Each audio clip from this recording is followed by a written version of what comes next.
Hi there traders and investors, today is Wednesday, November 8, and I'm ready to share with you a regular market review prepared for InstaForex. Today, apart from the Eurozone inflation data which apparently stayed unchanged, traders will pay close attention to Jerome Powell's speech later in the afternoon.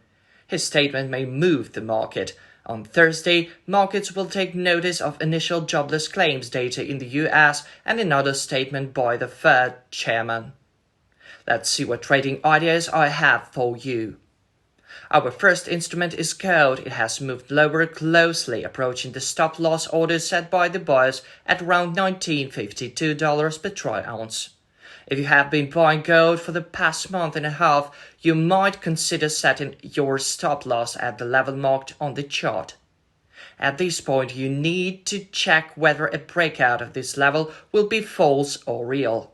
My downward scenario for gold looks like this. I expect the price to fall and retest the key level of $18.00. Besides, there are more zones left that can also be retested soon, so it's possible the gold will head this way one more time. On lower timeframes such as M15, we can see a deep drop and a subsequent correction. We can also observe a broken downward structure here, with 3 swing lows in place. Now let's move on the euro-dollar pair. After proper downward correction, the pair might be forming the third ascending wave, and I won't be surprised to see such an uptick. Last week, the catalyst for the uptrend in the pair was the speech by Jerome Powell. His statements boosted the bullish momentum on the euro, while the US dollar came under pressure after it was announced that the Fed's rate was kept unchanged. In addition, the weaker-than-expected non-farm payrolls data delivered the second blow to the greenback. So, at the moment, the instrument is hovering around the level of 1.0770, although those who went short in this area had set their stop-loss orders here.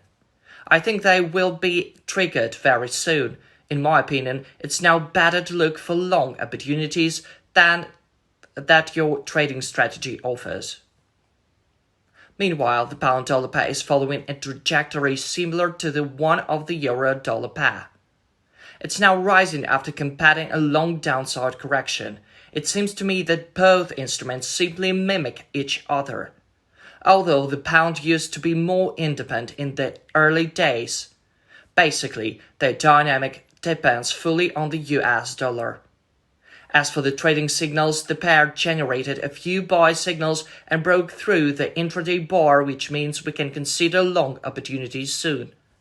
As for the pivot point, I can highlight this one where the correction has started. We need to wait at least until the bearish trend is broken at this point. Regarding the dollar-yen pair, I predicted it to decline with some risk entailed. For this instrument, I can mention several zones and in particular the level and the double bottom pattern left behind. I think all these levels will be tested again. The bearish momentum was rather strong, although the bear failed to retest the lows.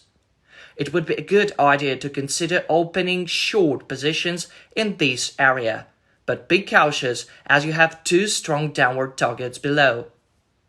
That's all I wanted to tell you today. Hope to see you online soon.